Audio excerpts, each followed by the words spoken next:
राम राज्य दिने प्रभु रामचंद्र को मारिबा पाई षडयंत्र रचना करा जाइथिला।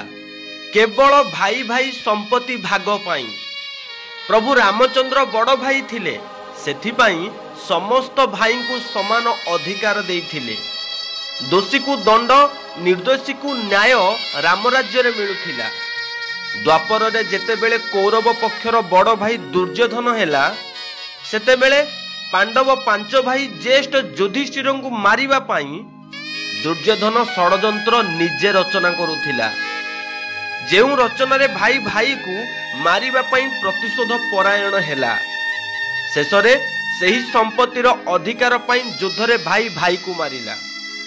ए कली जुगरे प्रथम शत्रु हेउची निजर भाई। पड़ोशी सह झगड़ा हेले किछि दिन परे मिसी जिवे, किंतु भाई सह संपत्ति पाई जो झगड़ा हुए जीवन थिबा जाए कंपटीशन बनी जाए। धन थिबो, जमी थिबो, किंतु ए मनीष नथिबो, तथापि निजे निजको मारुची। दुनिया भाई बड़ विचित्र। एठी कहिबा काहाकू? मनीष मांस दिने मनीष खाइबो।